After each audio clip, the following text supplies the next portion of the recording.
everybody! Welcome to my channel. I'm Tbsp and today I'm going to show you how to make bulgogi. So as promised from my last video, I'm going to show you how to make bulgogi marinade that you can make use for beef, pork, and chicken. Okay, so for today, I'm going to use it for my pork tenderloin. Okay, so here are the ingredients. For the bulgogi sauce, we're going to need 6 cloves of garlic, 1 onion, green onions, 2 tablespoons of white sugar, only half a pear, soy sauce, mirin, sesame oil, and we're going to add this sauce from Maggi, okay. And then salt and pepper to taste. We're going to use this for our pork loin. Okay. We're also going to need olive oil for sautéing or stir frying. Let's start.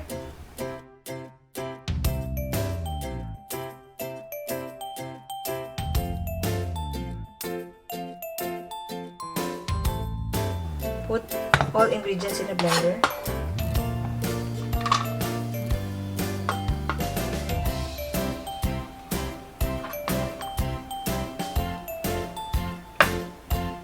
I'm going to use only half of the pear.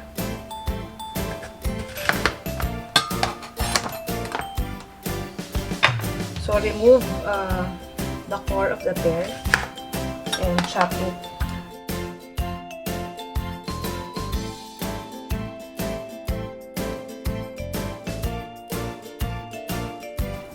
So this marinade is very easy to make.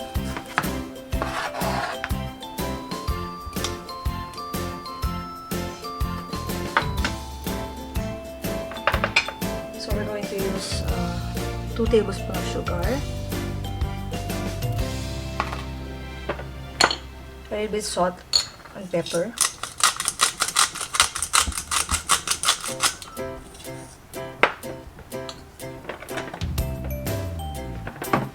and then pepper.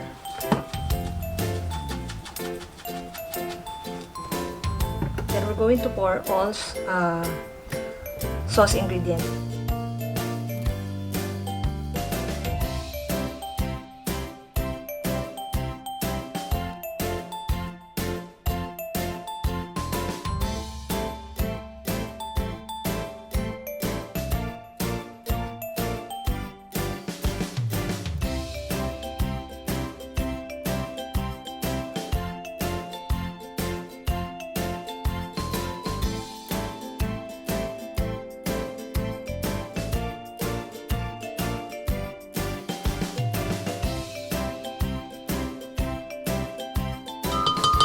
Okay, so I'm going to blend this.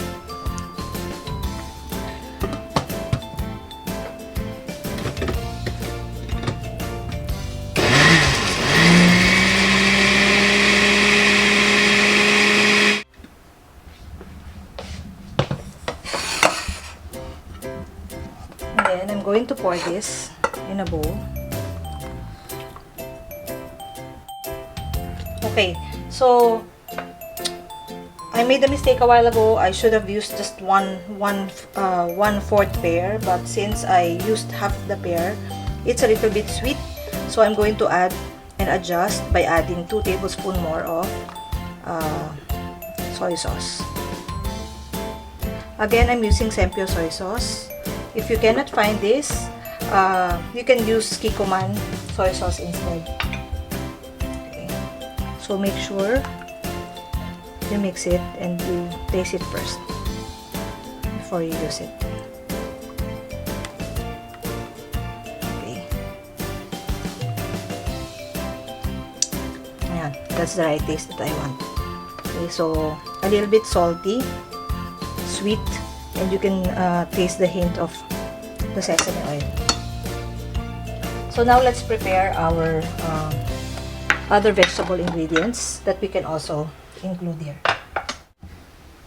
So I'm going to cut up the onions. Just slice your onions.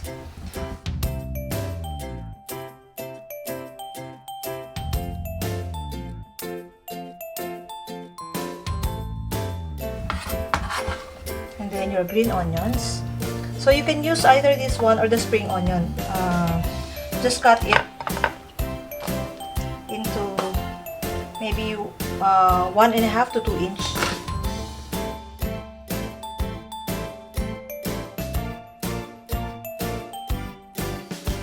Okay, and I have here pork tenderloin or pork lomo. We call it lomo in the Philippines. So this is the tenderloin part of the pork, and this is the most tender part of the pork. Okay, so you can also use pork shoulder or kasim if you want. Okay, but this is more tender, so I like to use it more. So just try to absorb most of the juices of the pork. So dry up your pork with filter talo. This is best done if this is a little frozen, but it's still frozen on the inside. So just cut up your pork loin very thinly. Okay. So you have to cut against the grain, and you have to cut it thinly, so it will turn out tender. Although the pear in the marinade will make your meat more tender. See the cut. Okay.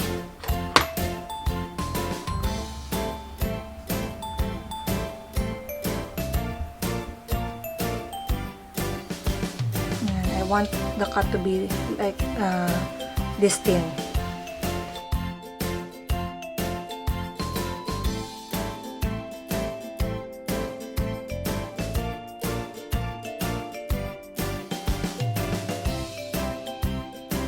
Okay, so make sure to wash your hands before you mix this. It's better to use your hands in mixing this one.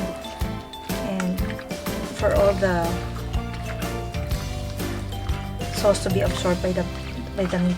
So this is this sauce can be used for half kilo to 3/4 kilo of meat. Okay.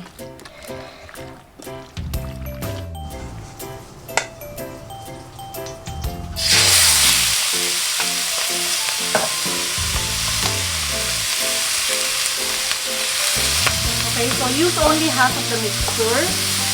Saute only half of the mixture, and before you put it in, make sure your wok is very hot. Okay.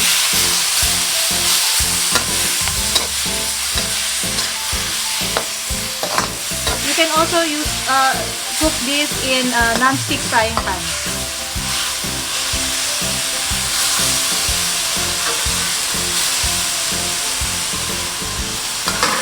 So I'm going to add in more olive oil.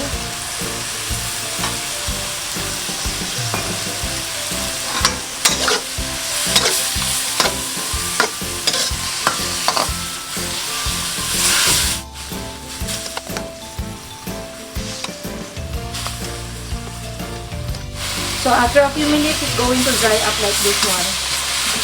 So just continue to stir it. If it's getting a little bit burned on some areas, just try to add some oil. And just saute it. Because I want to develop a nice brownish color. Because that browning color will contribute to the taste of the meat.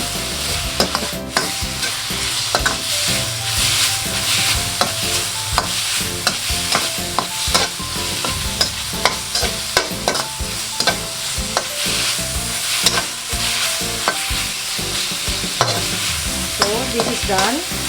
I'm going to cook the next batch.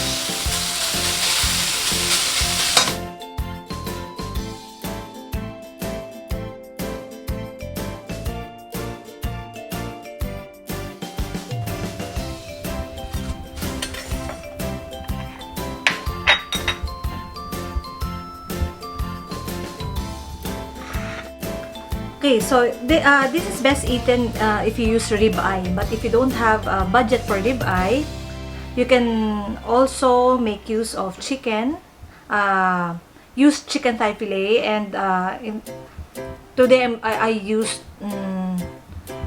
pork tenderloin. Okay, or we call it pork lomo. So let's dig in.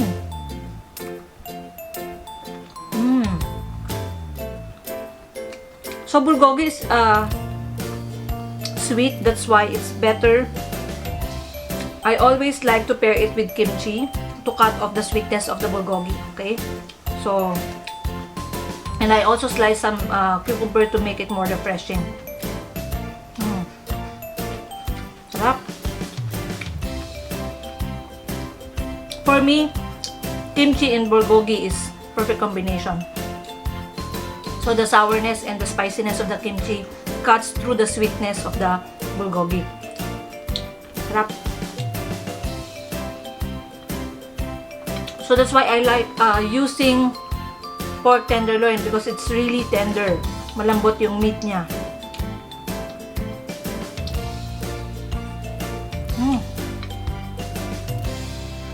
Good with rice. Sarap.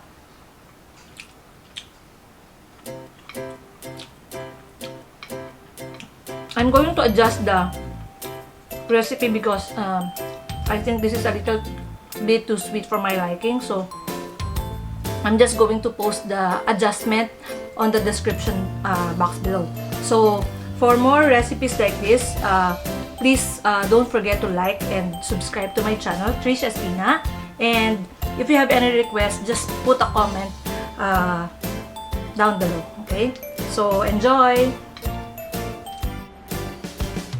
And since I don't want to waste the cucumber that I used for garnish for my bulgogi, I'm going to make use of it for my drink and for my appetizer, okay, or for my side salad. Okay, so I'm going to show you how. So I just cut my cucumber like this.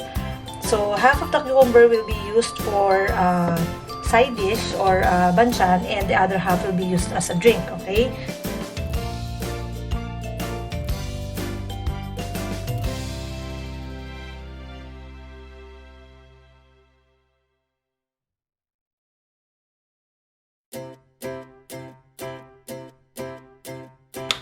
Let it sit for maybe a minute or so that all the gochugaru the chili powder will absorb the flavors from the sesame oil and from the soy sauce.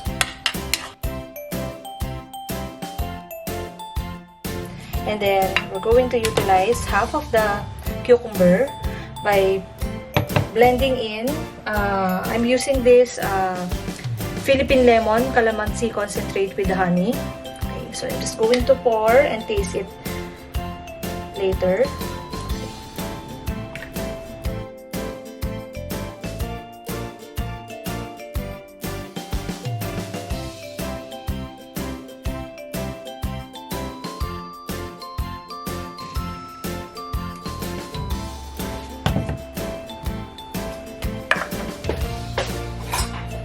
I'm going to taste first if I need to add more calamansi concentrate. Okay? Perfect. And then pour onto prepared glasses. Okay? Fill up your glasses with ice. And then this is going to be a refreshing drink to pair with your bulgogi. Okay?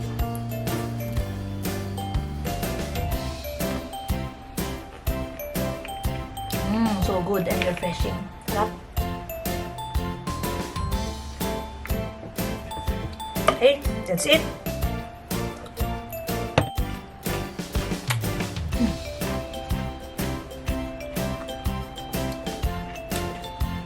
Sarap din. I always make this because it's so easy to make and so refreshing to pair with grilled pork, fried fish, or even your bulgogi. Okay, so I'm going to eat this with my bulgogi. Okay.